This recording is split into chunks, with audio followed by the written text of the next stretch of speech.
Good morning or good evening, everyone. This is Piero San Giorgio, author of Survive the Economic Collapse and not yet available in English, Survive the Fear. And today, speaking of fear, I have the great pleasure to host Tony Blauer. Tony, good evening for you. Yeah. Bonjour. Bonjour.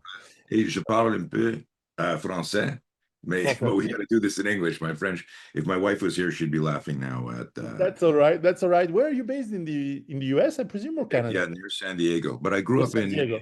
in Montreal, and so I did speak a little French there. But we moved here about 16 years ago. The weather is better in San Diego. I love it here, and I grew up. If you grew up in Canada, you're either a skier or a skater, and I was a skier, a competitive skier. I skied my whole life, and I don't miss the snow at all right now. So I'm enjoying it here. I can imagine. So you are, among many things, the author of the Tony Blauer Spare System, but also I've seen your website and I've seen your many videos. You are an expert on fear, and tell us about your background and how from skiing you got into thinking. In fact, competitive skiing requires probably to manage your emotions and your fears. How did you get to where you are now? Uh, to- well, I'm 65, so that's a long story. Yeah, But I can but to, imagine. but to summarize it, it's interesting. My relationship with fear is ongoing, and it's something. And I heard in one of the interviews with you that was translated that I was listening to, that you said something very wise. You said everyone has fear. We all have fears, whether it's economic, whether it's corruption in the government, whether it's the virus, whatever it is. Um, my connection to fear has all of those, but I felt like I was the most scared person in the world growing up. I was afraid of everything. Literally, like the cliche, "Oh, he's afraid of his shadow." But I would still go into the dark. I was afraid of losing, letting down my team, disappointing my parents, but I still got world class and competed. I was an all-round athlete. So as a wrestler, as a competitive wrestler, I was always afraid of getting pinned. I was afraid of, when a guy would double leg me, it might break my leg, and then I couldn't ski. And I was always, I was always fighting the movie in my mind 10 times more than the event that was actually happening. And but I thought I was the only one in the world that suffered like this. And so, what you think about when you're 1 to 10 years old, and I'm just rounding it off, right? And then what you think about when you're 10 to 20, and when you're 20 to 30, when you have kids, and when you become an entrepreneur, when you start, aware of, what's the joke, that the meme that's going around, that when you realize your high school buddies are now running the government, that was that famous author that wrote something like that. But just you just realize, holy shit! But I thought, Piero, I thought I was the only one that had this much fear. So you didn't talk about it. And most people, I make a joke now that fear management as a topic, as a theme, needs new management because no one wants to talk about it. But the irony is people are afraid to talk about fear, especially men. And which is why it was so cool when Jack introduced us and I saw your book, La Peur, and I'm like, oh, like here, um, and the so fast forward, one of the origin stories that helped start me in my love of self-defense and the need of it, and how I turned this fear and connected it to the ability to protect yourself into a behavioral approach, one that was based on neurobiology, kinesiology, and psychology. So there was real science behind it, not, oh, I like Taekwondo, I like Jiu-Jitsu, I like Krav Maga. It was like, how does the human weapon system actually function and deploy naturally, intuitively, instinctively? But you can't get there if you don't go through the journey of understanding fear, because one of our maxims is that the people who manage their fear manage to fight. The people who manage their fear manage to fight. Doesn't guarantee victory, but it manages it means that we're fighting at least. The people who don't, they're the ones that are like we saw in the last 5 years. Hey, that guy's having a party and this guy's doing this, and we succumb to the fear, to the propaganda. And but my hypothesis in my no fear program, which for listeners who aren't watching the video is spelled KNOW, not no fear. KNOW, get to know fear, because you got to turn fear into fuel. You got to learn how it's there to serve you, how it's there to help you. But the one of the metaphors that's very powerful in our program is that when we're entertaining thoughts of fear, like, oh, I'm gonna fall in this ski race and let down the team, I'm gonna lose this wrestling match. When I went to the high school, I'm gonna get beaten up, or there's a girl I want to ask to the prom, she'll never go out with me. She like every scenario, I always had the shadow, and I would focus on that. And so when I'm coaching people in our program, we talk about that the movie in your mind, you're the director, you're the producer, you're the screenwriter, and you cast yourself as a victim in your own movie. And if you don't have the self-awareness to realize you're doing that, that's the life you lead. That's how you carry yourself. And so I make the joke when I said the fear management joke. I said, we're all fear managers. That if we were like working at a department store, and you get a little name tag, and it would say Piero, it would say Tony, and underneath it, it's like, hey, what's your role? It's fear manager. Our job is to manage fear. If we mismanage fear, things can go sideways. If we manage fear, we have a chance. And so that became really the philosophy of my life, and still goes on today. I think one definitely common approach that we have, and I use for my books as well, but is that it's you can avoid fear to some extent, but you can never avoid it completely. First of all, because a lot of it is in your head, and Correct. in forms of anxiety and fearful thoughts and traumas from your childhood or from your life and experience. But also, stuff happens, and therefore you could be scared for very, very good reasons. In the dark alley, someone that you don't know approaches you. You could be scared and fearful, or as you mentioned, you want to ask a person, girl, out, and you have this anxiety, this fear, and you can never avoid it. Fear happens. However, uh, you can manage it through many, many, many ways. And I'm really curious to see what if from your experience you found, um, maybe not the most efficient, because I guess it depends from everyone, but the process that you think is efficient to manage the fears that we encounter. Yeah, great observation. Interesting question. I will, going back to what you said to start, is that you could avoid or ignore fear, except for if it's in your head. And I agree with that in principle, but you need to have the formula in your mind. You need to understand, what's happening. Um, I Yes. was in London. I was in London when the pandemic went full on. I was teaching a bunch of courses there, and I woke up because of the time zone. Trump had closed the borders, all the airports. There was only one airport in Europe open. It was Heathrow, and I woke up to dozens of text messages from my family. Dad, are you okay? Dad, are you okay? I don't know if you ever watched the TV series The Walking Dead. Yeah. Okay.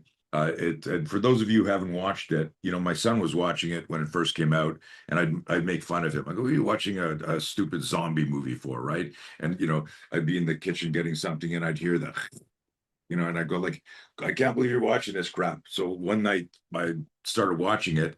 2 episodes in, I was like, "This is what's going to happen to civilization.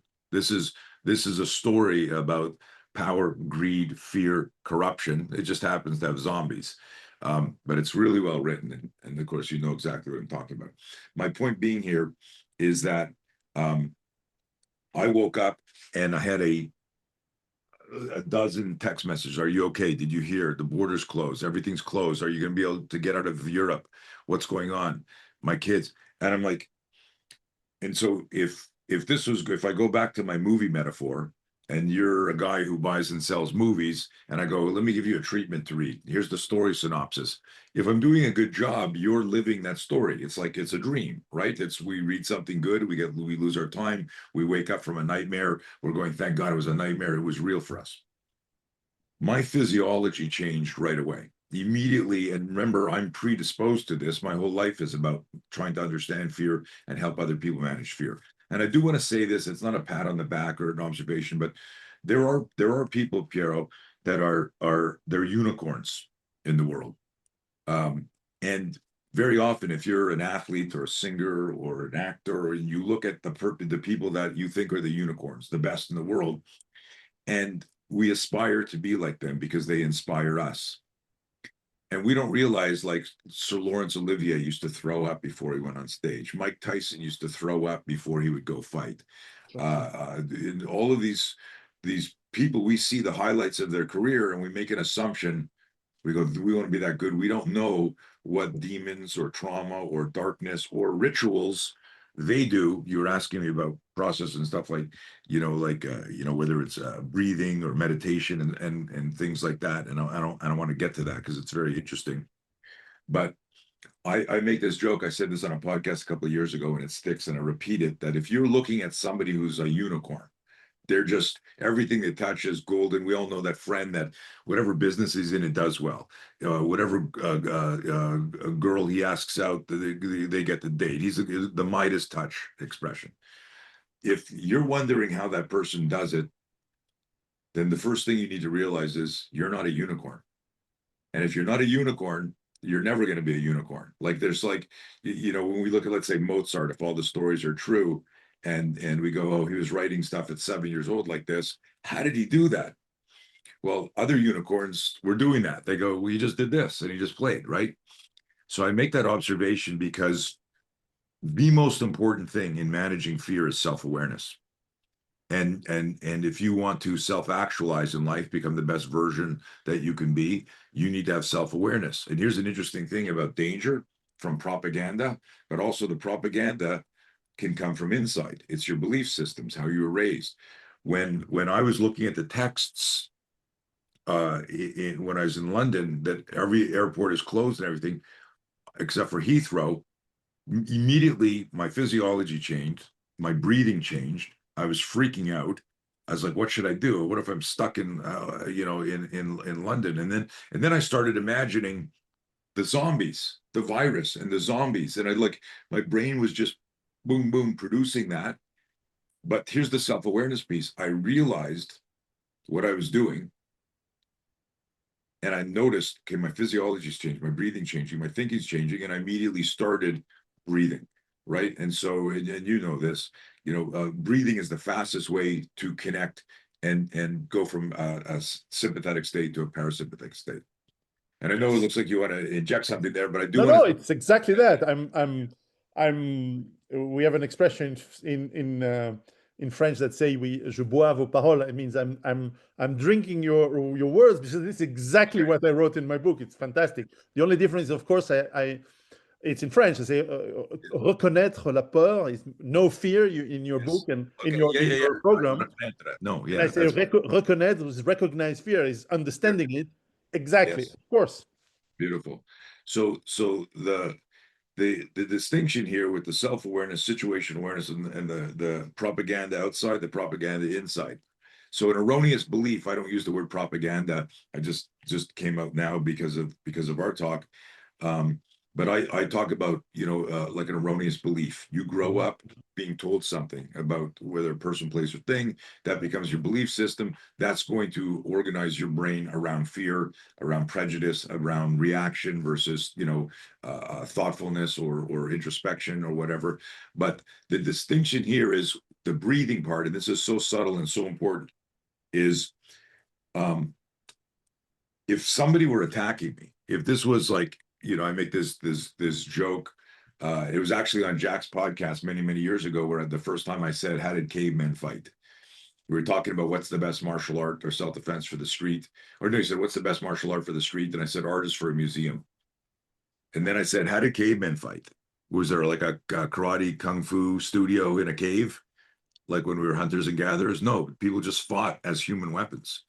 We managed our fear. We grabbed onto things. We smashed things. It was all primal gross motor. And that's another rant for another time. But the distinction here, what I want to talk about with the breathing and controlling, if I in one of my lectures, I have a lecture called Violence Loves Speed. Violence loves speed. If you're on the X and violence is like 100 miles an hour coming at you, you don't have time to get in the lotus position and go woosah, right? And Right. so this is a very important distinction. I've gotten into some fun arguments with other specialists where they talk about breathing and regulation is key before you do anything. And I say yes, except for one thing, emergency movement. Emergency movement, when you're holding your breath, it's completely anaerobic. And you may be, in my case, all the research I've done and created a whole system around weaponizing fear and weaponizing the startle response, but for the good of my survival.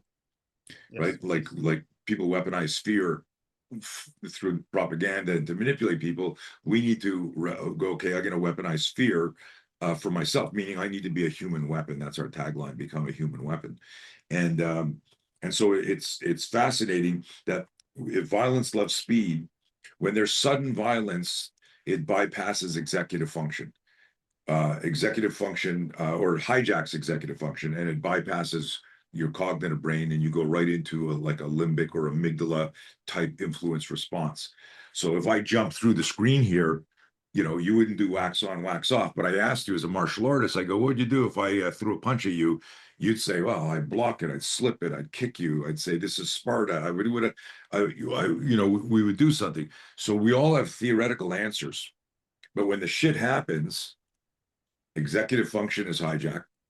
Again, cognitive brain bypassed, and the reptilian survival system kicks in when it's coming at you. And that's why it was like 1986 when I discovered the startle response and its potential application in sudden violence. So I want to make a distinction.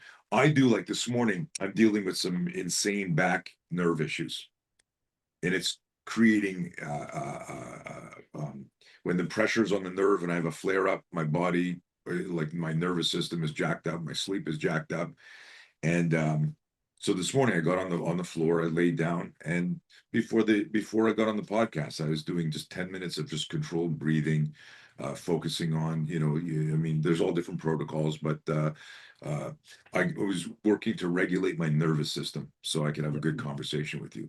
If while I was doing this, and this is the visual I want your audience to pick up, if while I was on the floor meditating, someone broke into my house and went to attack me, I couldn't stay there going, it'd be like, fuck, right? The hands would come up and the fight is on. So we always ask the question, what's the scenario? And that's the secret. That's probably the anyone who trains with me, they know that's the question that we always ask before there's an answer. Hey, what would you do here? Well, what's the scenario? Yes. And then you try to select the moral, ethical, legal response to that. But back to your original question, if we're not dealing with a saber-toothed tiger running at us, right, using the old, everyone talks about fight, flight, freeze, and I make this distinction. I don't like talking about that, and I actually tease people about that because I say fight, flight, freeze is post-mortem, post-event. Did you fight? Did you run? Did you freeze? I'm interested in use the I think in one of your interviews I heard you use the term was it neurobiology or biology? Yeah. So I always say neurobiology, kinesiology, psychology. Those are the three sciences of movement, and neurobiology will do what it wants to help you survive, even if you thought you were going to do something else.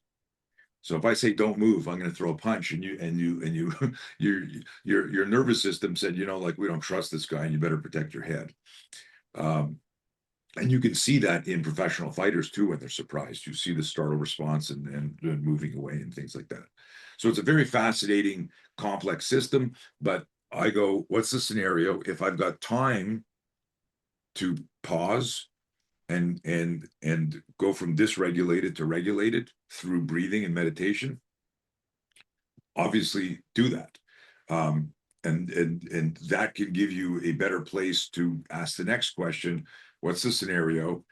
oh my God, this, I should be afraid of this because it involves my survival, the survival of my family and my species or my loved ones. There's always going to be fear. And and I love sharing this with people that there are things in life you need to do afraid. And why I named the company the Vertical No Fear KNOW is because it's actually 15 minutes from where I ended up moving.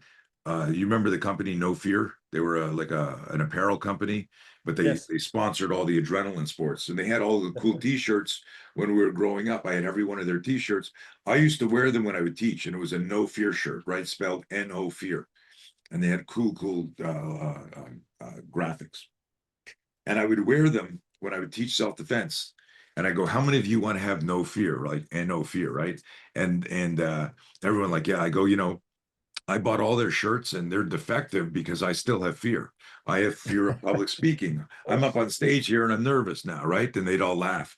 And I go, I'm going to do a demo with that big guy and I hope he doesn't end my career, right? And so I'm afraid, but I'm going to do what I need. And I would always explain to people what we're doing is we don't operate with no fear. We operate by knowing fear and managing fear. Mismanaged fear, excessive force, negligence, reactive. We you look at the relationship, aggression. It's mismanaged fear. When you peel the onion, it was like, well, I thought you didn't love me, as opposed to, but it comes out as something else. So it can get really deep, as you know. You're very well researched, and also congratulations on all the books. People out there read books and they have no idea what a mountain it is to even write a book, Yeah. let alone get it published. So good job, man. Yeah, for sure. And I can show you the you know because I think fear is so important. They are not thin books. Yeah, There's like look at that. 900 pages and 700, so two Amazing. volumes, because we need to manage how, first of all, understand what it is, as you excellently said, and after that, of course, learn to recognize it. And of course, in a book, it's not like when you're in a dojo or in the street. You have to, or in the army under fire, nor on in asking girl out again. There's fear in all parts of life. And how do you think the experience from martial arts, which you have, helps us in other parts of life? Because clearly, you want to ask for a raise, you have this stress. In fact, how do you differentiate fear and stress and anxiety, if it's relevant for you to differentiate these? Yeah. So what's interesting is, I have a hypothesis that everything, when you peel the onion, the metaphoric onion, another layer, another layer, another, it just comes down to fear of something. We have an exercise we do in one of the programs I teach online, these 90-day programs where people every week they meet with me, they're given work to do during the week, and it's called BTS 90. And BTS, Blauer Tactical Systems, but BTS is built to survive. And it's Mhm. 90 because it's 90 days.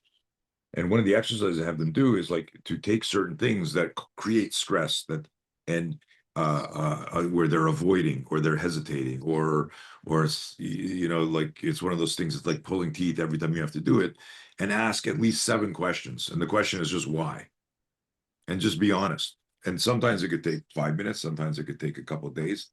At the end of it, the last sentence almost always is, "I'm afraid of," and so they're all connected, and in many ways, Piero, they're just simply synonyms or adjectives or different ways to describe that.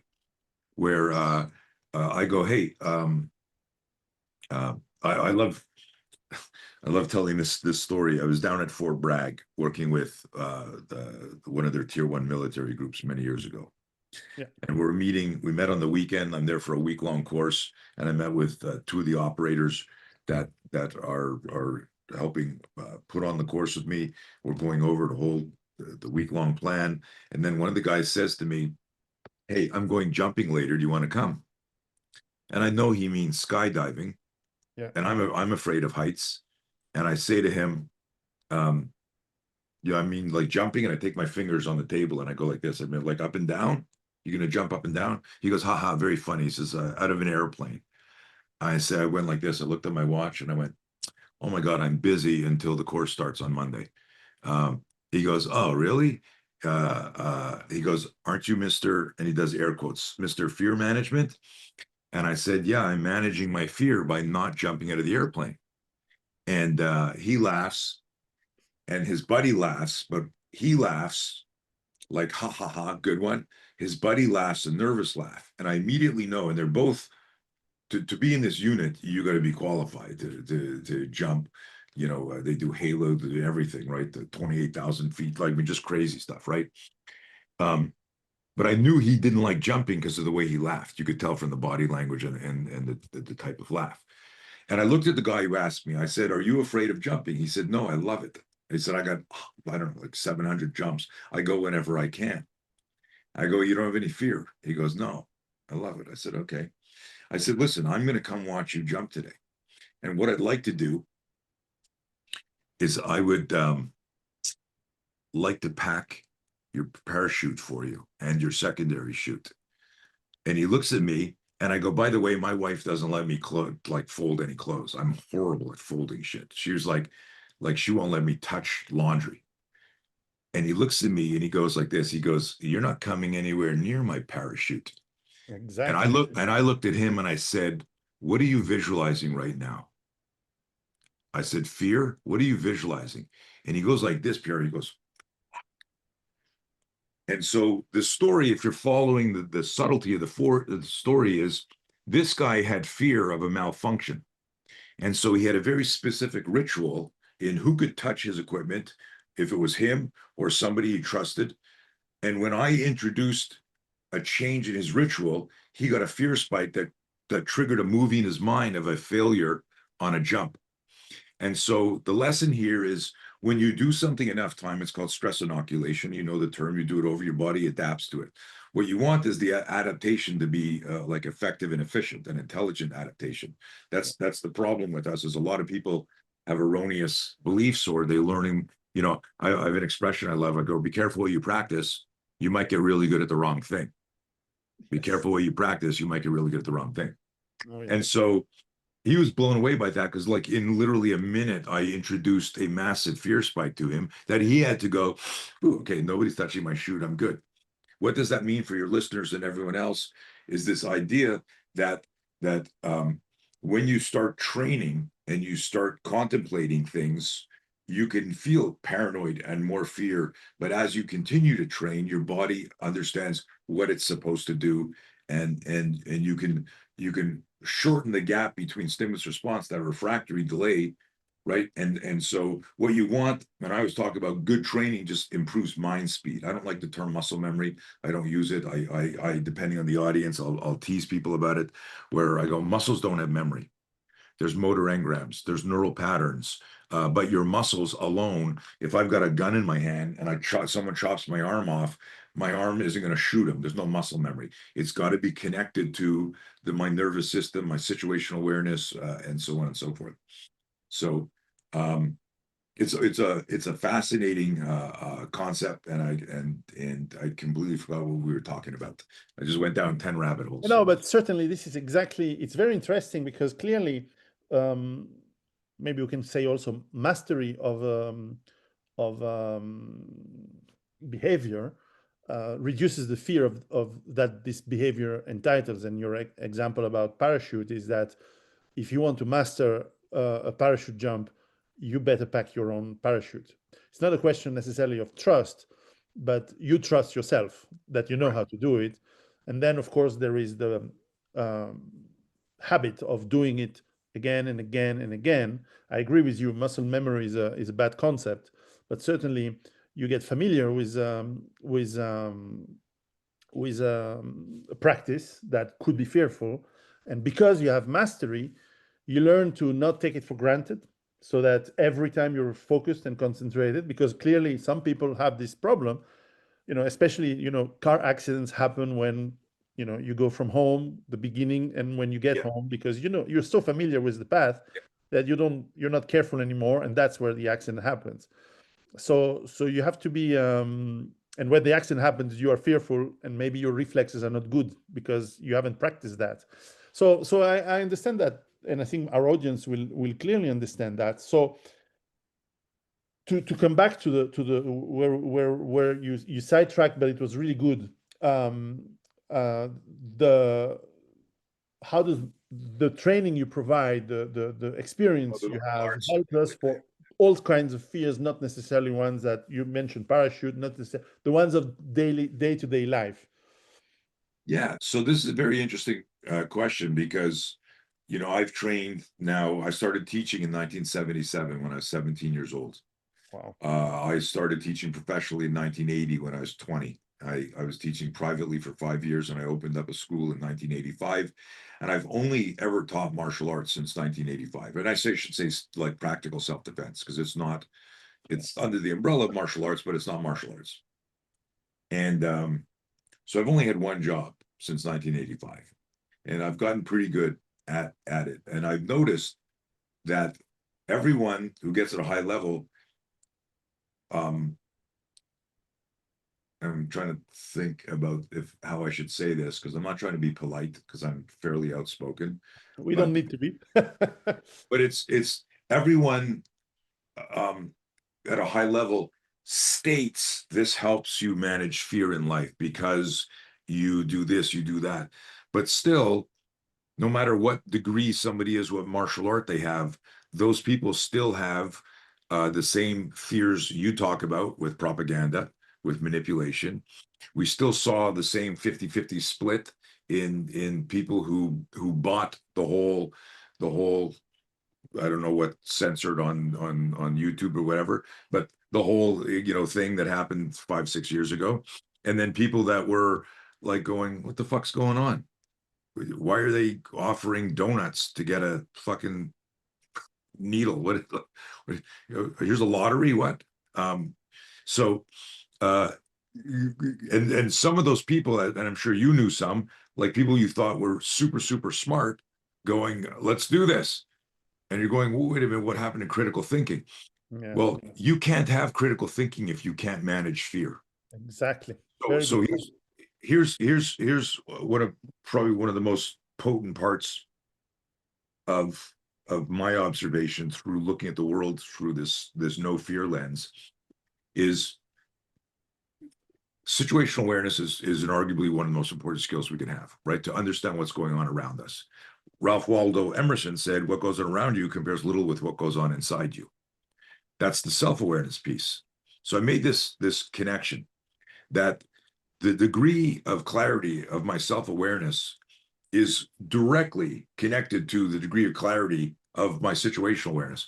Meaning, if I see something, but my erroneous beliefs or my inability to recognize my fear, my prejudice, my cognitive dissonance, my bias, that skews what's going on out there. So I don't really have good functional situational awareness if I don't have clarity and self-awareness. So the ability to say, holy shit, I'm scared, here's why, turns into a superpower, right? You can't milk it. You can't be like, there's a whole, the whole vulnerability, training. Well, vulnerability isn't a strength if you're milking it for attention or coddling or whatever, but I should be able to call up you and say, Pierre, I'm really scared about this. Let's talk about this. And we work it out because we're critical thinkers. Yeah. And then we might come to the point where we go, well, we got to charge the threat. And there's a distinction where people sometimes fail to separate danger from fear. So, and it depends how you define it, and I will concede there is some semantics here, but danger is always present. And for some people, fear isn't always present. That might be the unicorn, the person who likes to fight. I don't like to fight. I hate conflict. I abhor violence. I just said in a talk yesterday, and I've gotten very good at fighting, and I've gotten very good at de-escalation. I've gotten very good at teaching the world-class military, law enforcement, and citizens. But I said in a talk yesterday, if we woke up, and it was all my trainers, I got hundreds of affiliates around the world who teach our method. And what's interesting is they're all martial artists, right? Who recognize, they're critical thinkers who said, we don't talk about the psychology of fear. We don't talk about it. And I'll come back to a more direct question. Does martial arts help you in managing fear in other parts of your life? And the answer is no, maybe. Because we still have the same divorce rate for black belts and people who don't have black belts. We still have the same, I'm not close to my kids with the black belt and the person who's a cyclist or is a couch potato.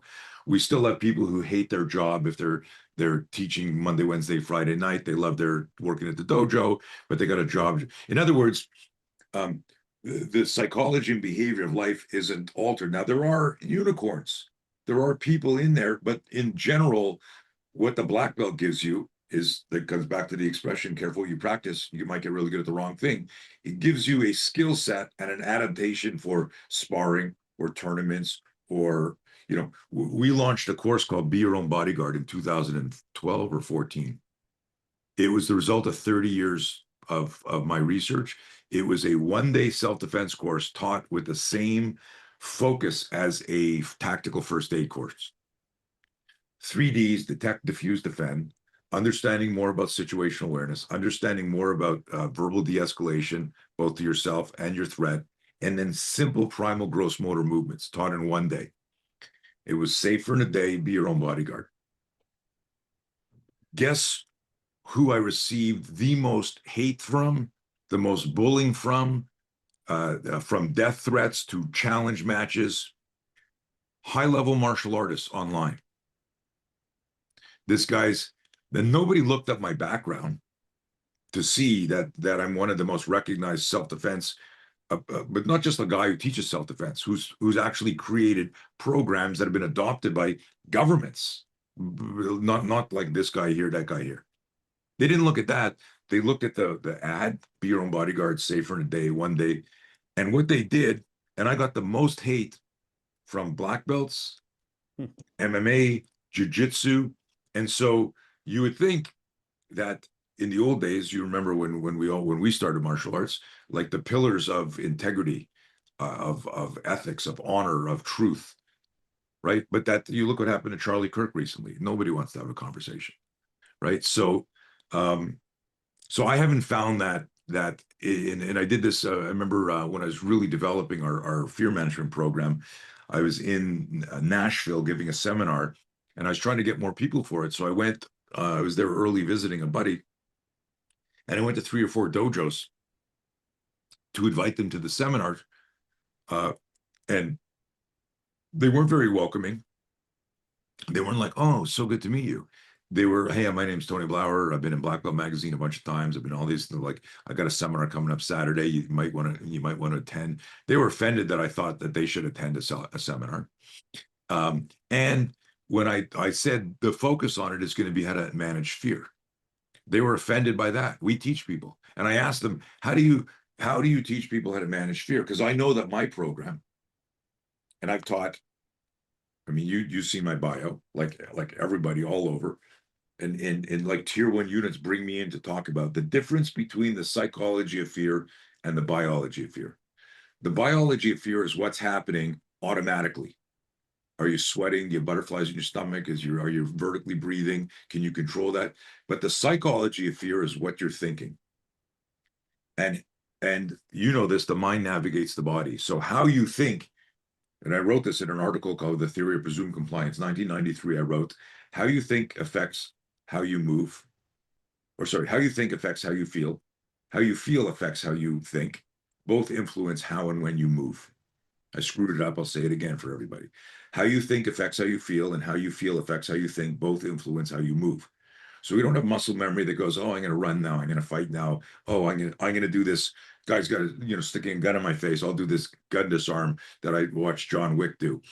It's your brain has to convert the fear first into something practical to support whatever complex motor skill or whatever improvised motor skill. So there's so much research, but the not to beat a dead horse, but it was surprising and shocking the amount of vitriol and hate I got from the establishment when I said you could learn how to defend yourself in a day. Even though I would say to them, can you put a fire extinguisher in your house, learn how to use it, put it near, like houses that catch on fire, Christmas time, Christmas trees, faulty electrical. Where should you put it? How long would it take you to learn how to use a fire extinguisher? A matter of minutes. Pull the plug here, squeeze, do this, have an emergency plan, tell your family. In an hour, it's done. But you're not a fireman, right? I can learn how to put on a tourniquet, how to do CPR. And most courses taught by firefighters and paramedics to teach people emergency first aid are 4 hours long. And if I ask them, does that person have life-saving skills at the end of 4 hours? Well, they do. They can save a life to buy time to get a professional involved. I go, but they're not doctors. So imagine a doctor coming into a 4-hour stop the bleed course, mocking them. That's what happened to me online. And I say this, and I'm pumping that out there because a lot of your listeners and other people know people, and they'll, hey, I heard this guy talk. He said you could learn to defend yourself in a day, or you could, people ask me, how long does it take to learn how to manage fear? I go, like a minute. It's like a light switch. You have to do this. It's a choice, and you're scared. You need to do it scared. Go. And obviously it's not as simple as that, but it's recognizing. And for people who are watching the video, they can see on my wall I've got a sign that says fuck fear. And it's not, oh, there's that obnoxious I think it was the French that coined this, right? The obnoxious American that comes over, right? It was in a famous movie. But first of all, I'm Canadian, but the fuck fear is an acronym, and it stands for face it, understand it, control it, know it. And the most important word there is control it. You need to control your fear. Anyways, I'm off on 97 tangents. So the short answer: does martial arts help you in regulating fear in other areas because you spar, because you do that? For some people, it might. For most people, I don't think there's a connection. No, completely. And in fact, I'm checking my notes because clearly I used that acronym at some point. I don't know how or where I found it, but I must have used it as a note, as a footnote in one of the explanations. Clearly, it's funny you mentioned doctors, that being humble, having humility. I know a lot of doctors who probably don't know how to stop bleeding anymore because they forgot. They're doing something else for 20 years and suddenly they don't know anymore. They forgot. So clearly you have to be humble, and if you're not humble, someone punching you in the face will remind you Yes. that fear is there, or it's always in you, because clearly the it can be that, it can be some stressful event in your life that re pushes back into your mind some trauma from your childhood, or you seem to work with the military. A lot of them have post-traumatic stress disorders that come back, and these can be treated, but it's not easy, and you have to work. And clearly understanding the process, I like this idea that as you understand your neurology and how it works, you can recognize it when suddenly you're doing something and your breath starting to get short and your heart rate start to increase. Suddenly you say, wait a minute, I'm feeling stress, and probably this is fear. Why? What's the cause? And as you said, if you ask why, it's a good exercise, which is really something everyone should do once in a while when they don't like to do something, they don't want to do it. If you ask yourself why you don't want to do something several times, you quickly end up to the fear of death or the fear of pain, which is a very fundamental fear in humans. And therefore you can understand, of course, I am scared to approach this girl because I'm scared of rejection, and rejection means death. In the old days, for millions of years, if you're rejected by your tribe, you die. So Right. so you can, and once you understand, you say, of course, but I'm not going to die because I'm not going to be rejected. And even if I am, it's not going to be the end of the world. And so you can reduce the effect of fear because you understand it. I like this acronym very much. Yeah. It's a strong, it offends some people. I forget, because you can put a screensaver up. So we do a lot of programs through a trauma-informed lens for hospitals and care and services and stuff. We have another division in the company that has a program called Spear Care, and it's CARE is an acronym for Comprehensive Aggression Response Education, and it's for professionals who got into work going, with a Hippocratic belief of do no harm, and next thing they know, they got dysregulated patients or clients trying to harm them, and now they're taking self-defense classes, and they're going, what the hell's going on here? I wanted to be a doctor, a nurse, or a caregiver. And so I've been on some calls, Piero, where I forget, I got like hospital director and the head nurse and people on the call, and they see, fuck fear in the background and the sign, and I could see their faces and their, like, it needs to be explained. And it's an interesting thing. I had one that got really offended by it, so much so that the meeting was going to end. I said, let me paint a little picture for you here. If you're so offended by an acronym on a wall, how are you going to manage the violence of an aggressor Yeah. who's certainly going to be cussing while they're attacking you or threatening you? And like, she had no answer, of course. It was like you don't even want to be in a meeting with me. You're not even going to finish this meeting because I got the word fuck on the wall. And what do you think, like a rapist or a kidnapper or a violent or whatever isn't going to be screaming in your face or threatening you?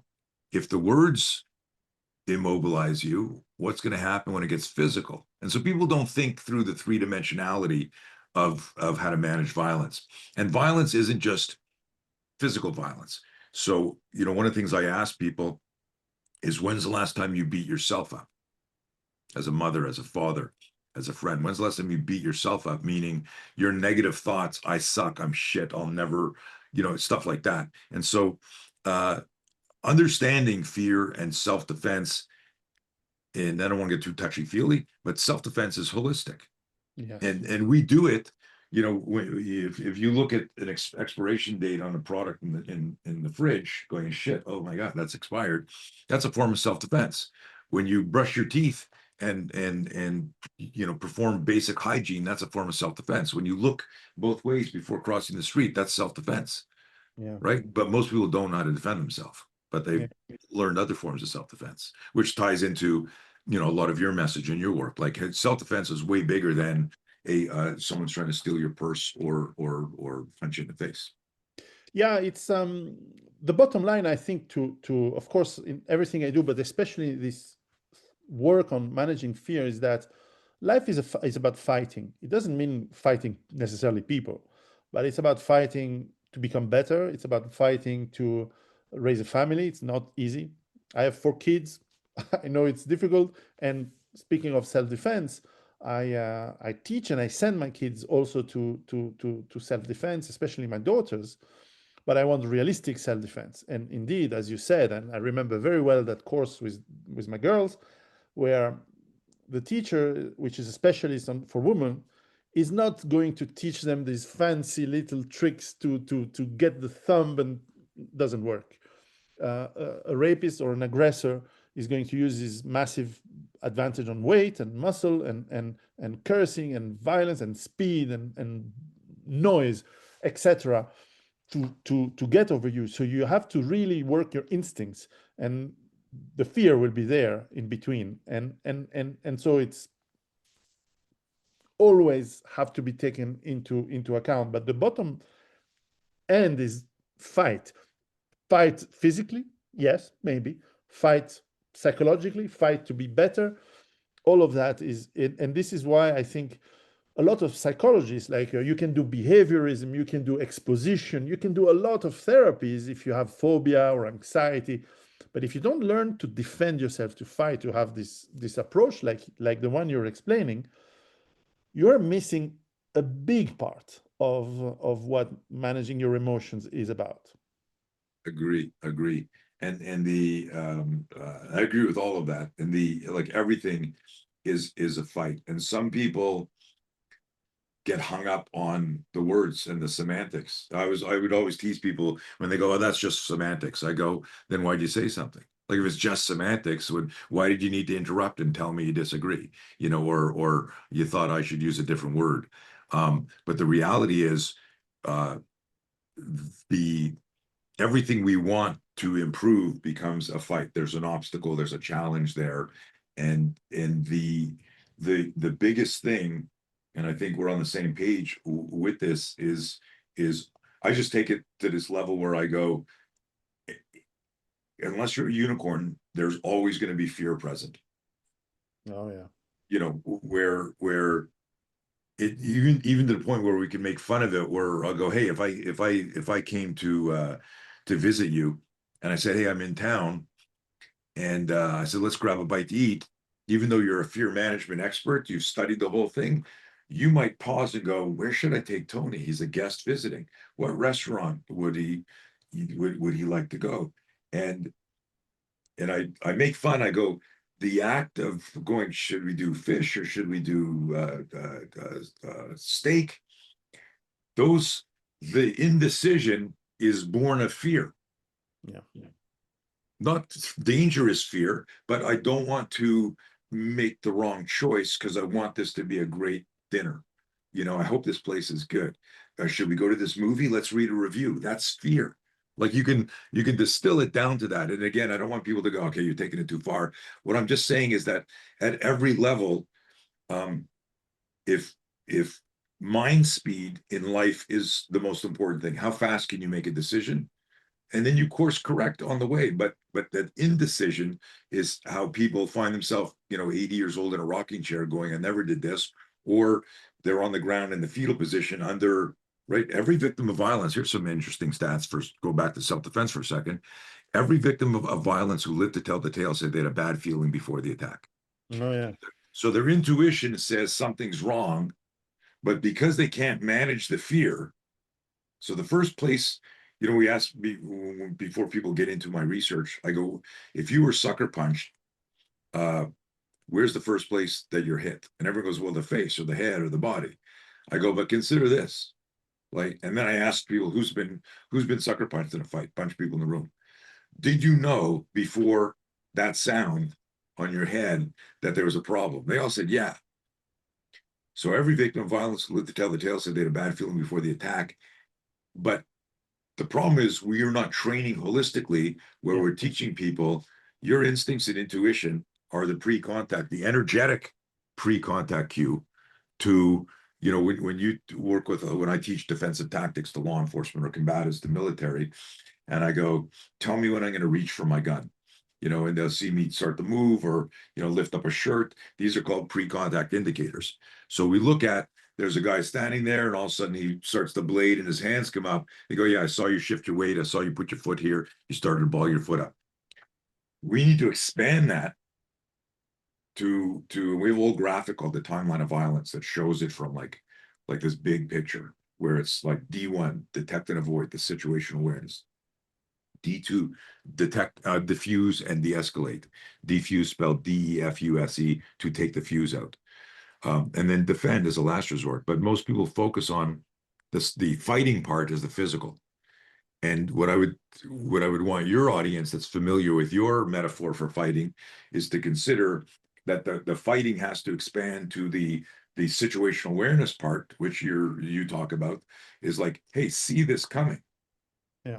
Like if you're inside the eye of the tornado, there's a good chance that somebody on the weather channel said, hey, there's a big storm coming. You had a chance to do something during D1 and D2.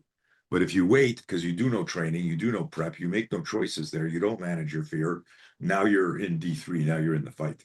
Yes. No, clearly, and certainly this this approach is very sound. And you said several times that your social programming, maybe your upbringing, your culture may increase or decrease your reaction in a proper or improper way, which may be helpful or unhelpful. For example, certainly I worked a lot in Africa. I've been in 2005 in Iraq as well, into places that are relatively dangerous, but we had to go. That was the job. And clearly, when you meet someone, your instinct says, I don't get that guy. But your upbringing as a Swiss is no, you need to be polite and say hi. And when he talks to you, you respond. Maybe that's not the right answer. So yes, you approach that several times. And how do you de-intoxicate or deprogram you from your upbringing or politeness or things like that? I think that there's two things I get asked. I don't get asked that question like that. Um, because you're an author, a researcher, a deep thinker, you articulate it differently, which is very interesting. But I get asked in different ways, like, what if I'm out here and I don't feel safe, but I don't want to like rock the boat. I don't want to be, confrontational. I want to, and I always tell people, um, we have a motto in our system. In fact, it's the overarching element of our system. It's called choose safety. Mm-hmm. Choose safety. That's it. Real simple. 2 words, creates a neural tag in your brain. If you feel unsafe, choose safety. What is the safest thing you could do? And you need to do that at the expense of a misunderstanding, at the risk of a misunderstanding, where I say something to you that's off base, and we're together. I go, hey Piero, this is going to be really weird, but I need you to do something for me because I don't feel comfortable right now or safe right now, and you get offended, and then we talk, and then it becomes a funny story, or we don't have a friendship. You've got to risk that at the story of the boy who cried wolf. Yeah. We don't want to destroy our most, I call this the 3 I's, Piero. You're going to love it: instincts, intuition, and intelligence. Mm-hmm. Instincts, intuition, intelligence. Um, you're if it goes like this: trust your instincts, listen to your intuition, because I like to metaphorically say that that intuition whispers in your ear. Well, I don't like this guy. I don't like this person. I don't like the street. I don't like this restaurant. I don't, I know that every time I've had food poisoning, I took a bite, something was off, and I went, and instead of going, something's off, don't even put another, I'd have another bite and see if it tasted bad. And then, next thing I know, like I'm up all night.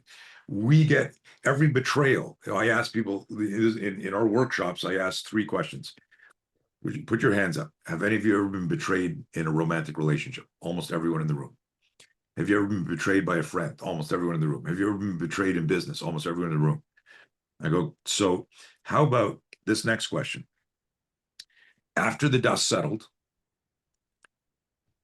how many of you, thinking about what happened, said to yourself unequivocally, I knew that was going to happen? I actually knew every single person.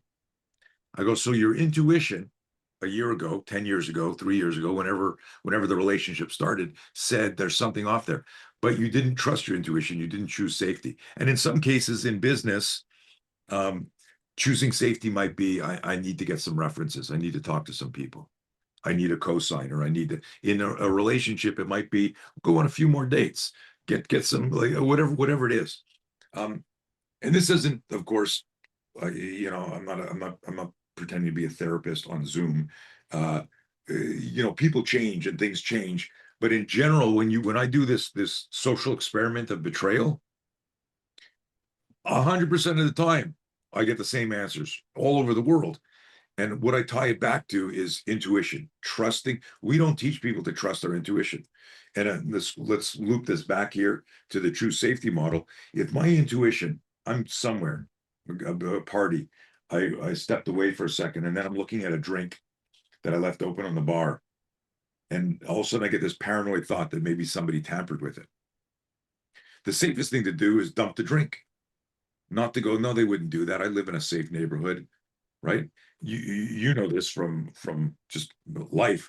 Most violence, with the exception of like a terrorist type of attack, is committed by people who understand your routines. They're close to Yeah. you, and so that's the betrayal. And so the instincts, intuition, intelligence part there, it is so critical because it starts the mind navigating the body protocol. we still have the fear spike. We still have to, and that's why I said earlier that how you think affects how you feel affects how you think, both influence how you move.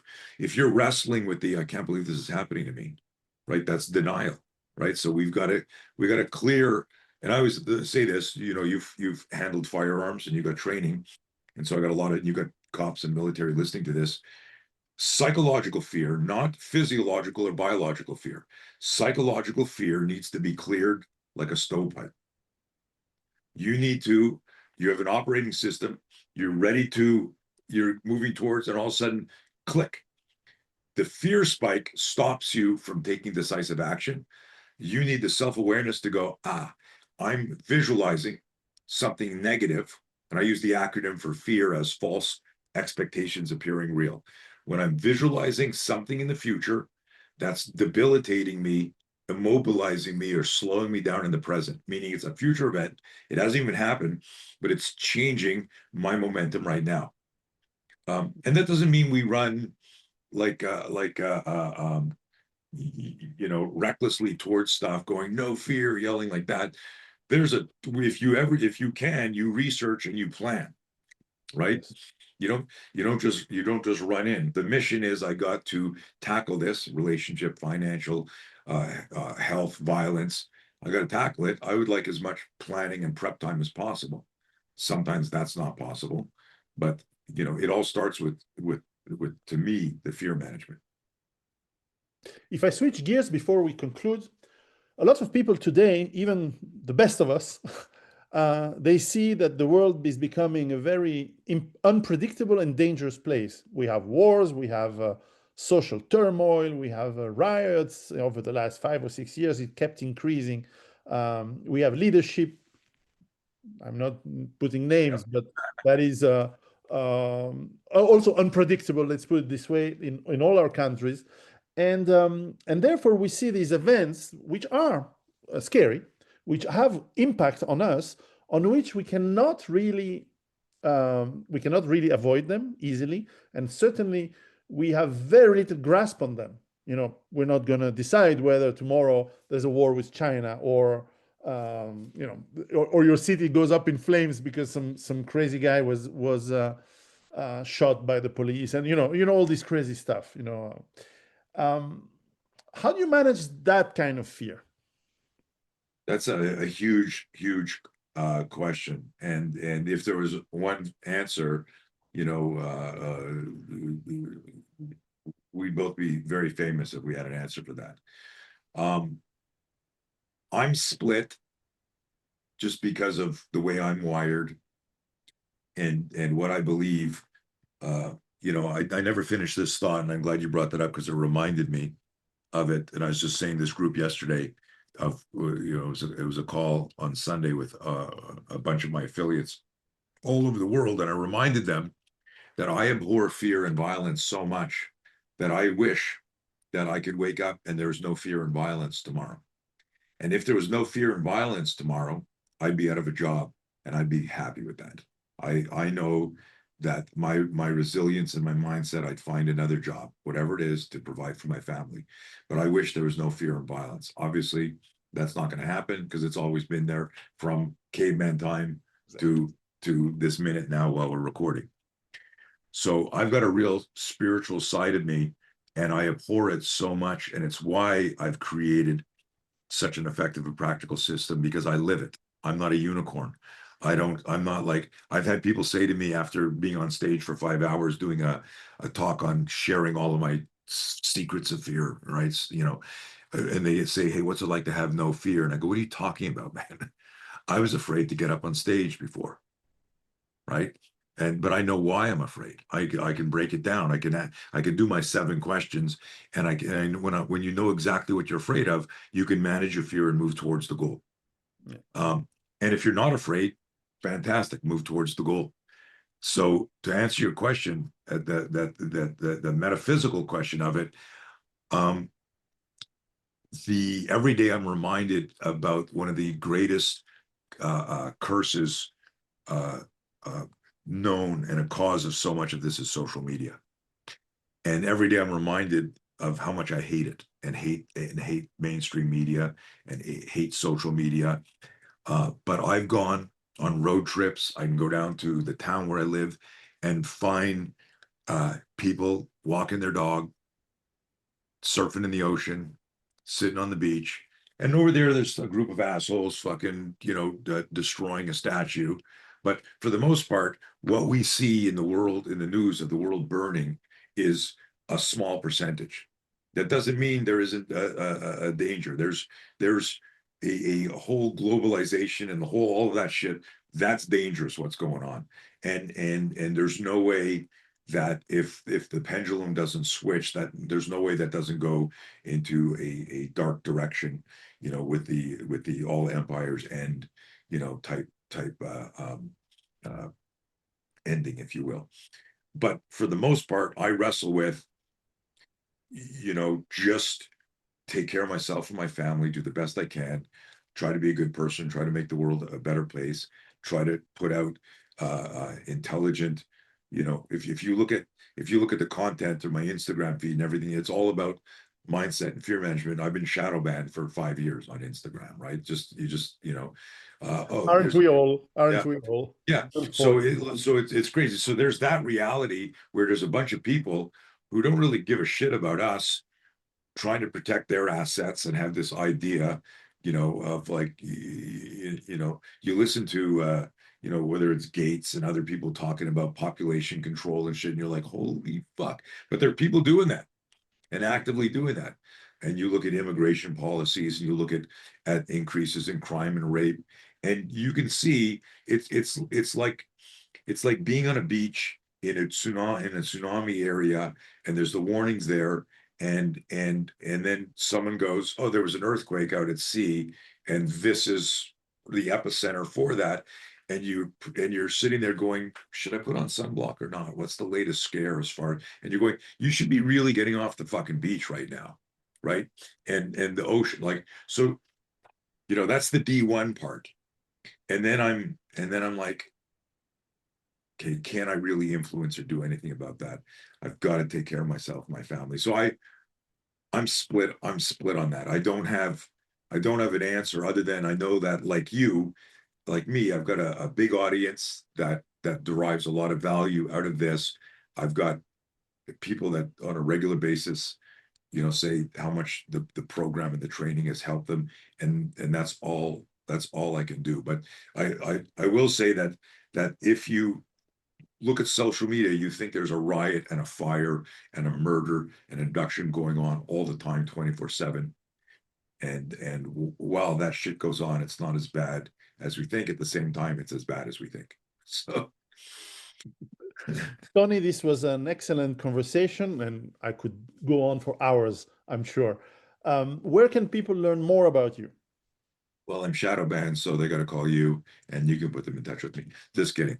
I'm on every platform, on Instagram, on Facebook, on Twitter, on I don't really, I post more to Instagram.